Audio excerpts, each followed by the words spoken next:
अब हमारे साथ होंगी डॉक्टर दीक्षा तिवारी, डायरेक्टर हैं, आईवीएफ स्पेशलिस्ट हैं और new hope fertility IVF and research centre से हैं। दीक्षा तिवारी जी का जोरदार तालियों से स्वागत करेंगे। डॉक्टर दीक्षा तिवारी जी हमारे साथ मंच पर चर्चा में होंगी। सबसे पहला सवाल मेरा दीक्षा जी आपसे रहेगा कि इस फील्ड में आप कब से काम कर रही हैं और ये आपने अपनी प्रोफेशन के तौर पर इसको चुना, तो इसके पीछे की प्रेरणा आपको कहाँ से मिली? सबसे पहले तो मैं जी न्यूज़ का बहुत बहुत शुक्रिया अदा करना चाहती हूँ कि इस बिल्डिंग न्यू इंडिया में उन्होंने मुझे इनवाइट किया फॉर दिस पैनल डिस्कशन।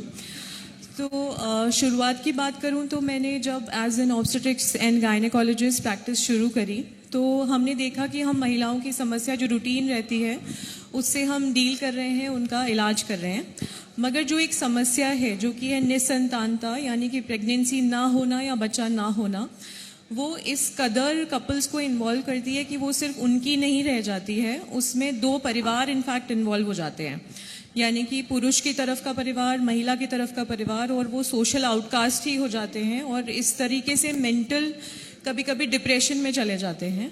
तो मैंने ये फील किया कि ये एक्चुअली ऐसा फील्ड है, प्रेगनेंसी देना या बच्चा करना, जिसको फोकस होकर काम करना बहुत ज़रूरी है।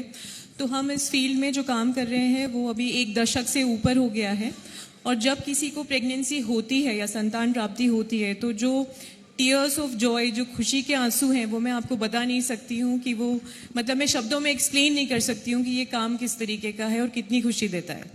निश्चित रूप से, और शुभकामनाएं हैं आपको कि आप इसी तरह से लोगों में खुशियां बांटती रहें। दीक्षा जी, मेरा सवाल आपसे है, जैसे कि आपने खुद भी बताया कि औलाद की खुशी एक बहुत अलग खुशी होती है, जो आंखों में खुशी वाले आंसू होते हैं ना, वो बहुत खास होते हैं और उसको व्यक्त वही कर सकते हैं जो माँ बाप बन रहे होते हैं। लेकिन आजकल मैंने ये देखा है समाज में इनफर्टिलिटी के केसेस बहुत ज़्यादा हैं। क्या इसका कारण ये है कि हमारा व्यस्त स्केड्यूल है आजकल, और अगर ये कारण है तो कपल्स ऐसा क्या करें कि इस तरह की समस्या का सामना भी ना कर पाएं? एक्चुअली हाँ, इनफर्टिलिटी का इंसिडेंस जो हम देख रहे हैं लगातार बढ़ रहा है। पहले इतनी समस्याएं थी नहीं, तो एक्चुअली वो इसलिए एक तो लेट मैरिजेस हो गए हैं। जैसे हम अभी इस मंच में 5 लोगों में 3 महिलाएं हैं, तो महिलाएं बहुत करियर ओरिएंटेड हैं ऑफकोर्स, तो of course they delay pregnancy to settle down in career. तो एक ये इंपॉर्टेंट चीज़ है, या मैरिजेस ही डिले हो गए हैं या मैरिज टाइम पे होती है तो प्रेगनेंसी डिले हो गया है। प्लस अल्कोहल, स्मोकिंग, टोबैको, इनका कंजम्पशन बहुत बढ़ गया है। जो हम खाना खा रहे हैं उसमें पेस्टिसाइड एक्सपोजर, कीटनाशक बहुत ज़्यादा डलता है।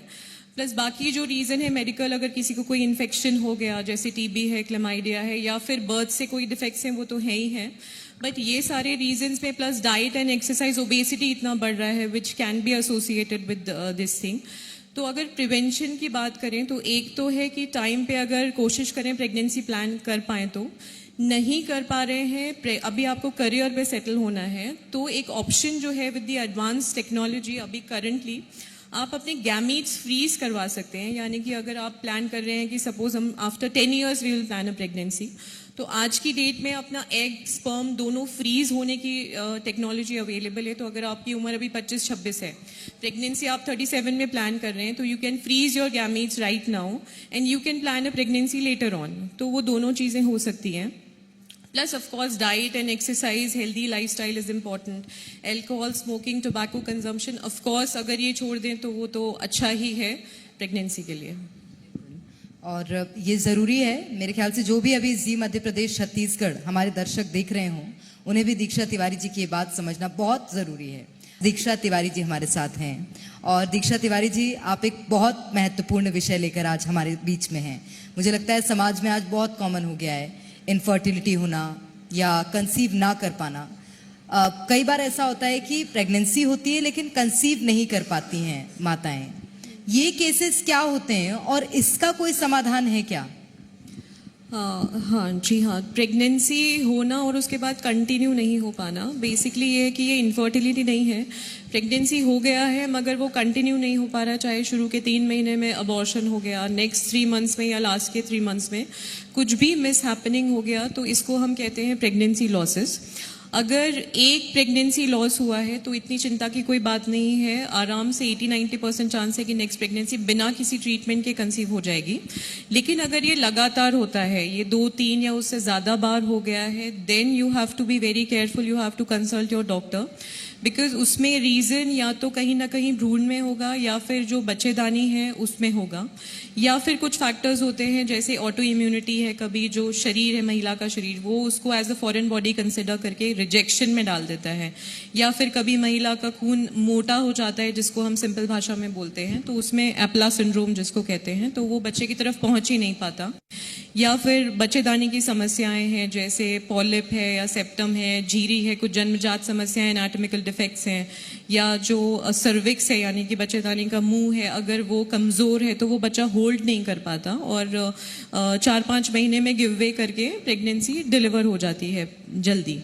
तो ये जो सारी समस्याएं हैं ये लेके डॉक्टर के पास पहुंचना चाहिए। जैसे हमने जो केसेस किए हैं, हमने 6-7 लॉसेस के बाद भी हमारे पास जो पेशेंट आए हैं उनको भी प्रेगनेंसी कंसीव होकर डिलीवरी भी हो गया है।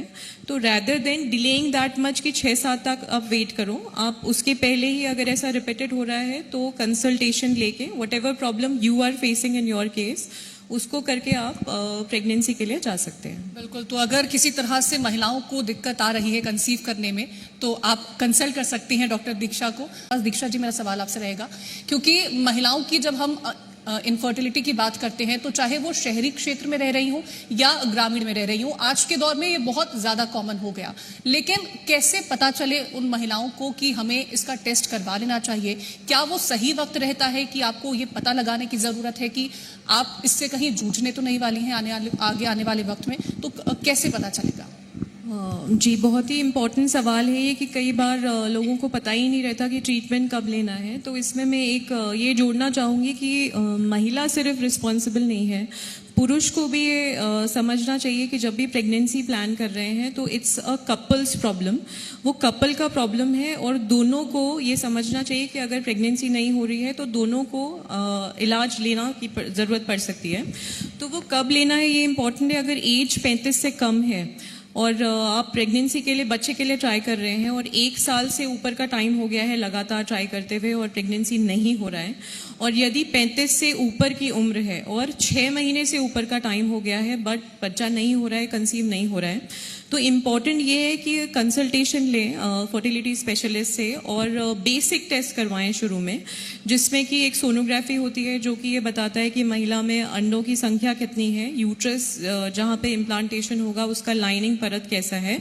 एक ट्यूबल पेटेंसी टेस्ट होता है जिसमें हम ये देखते हैं कि ट्यूब्स खुली हैं कि नहीं, और एक हस्बैंड यानी पुरुष का एक शुक्राणुओं का सिंपल जांच होता है। तो बेसिक अगर ये सिर्फ 3 जांचें करवाई जाएं तो हम ये एनालिसिस कर सकते हैं कि whether they need some kind of treatment और नॉट, कुछ समस्या है कि नहीं। तो ये सिर्फ करा के वो प्रेगनेंसी के लिए प्लान कर सकते हैं। ये महत्वपूर्ण है कि समय समय पर वैसे भी हम हेल्थ चेकअप कराते ही रहते हैं और ये भी हमारे लिए बहुत ज़रूरी है कि हम इस चीज़ का भी चेकअप कराएं। अपने अगले मेहमान को मंच पर बुलाना चाहूंगी, डॉक्टर दीक्षा तिवारी जी को, जो कि डायरेक्टर हैं, आईवीएफ स्पेशलिस्ट हैं, director new hope fertility IVF and research centre की, और ये आपको निसंतान क्षेत्र में 10 से अधिक वर्षों का अनुभव रहा है। आप एमबीबीएस हैं और इसके बाद आपने दिल्ली से एमएस किया और एक प्रतिष्ठित FICOG सर्टिफिकेशन के साथ डॉक्टर दीक्षा तिवारी एडवांस आईवीएफ ट्रीटमेंट के माध्यम से निसंतान दंपतियों को माता पिता बनने का अवसर देती हैं। तो तालियां होनी चाहिए।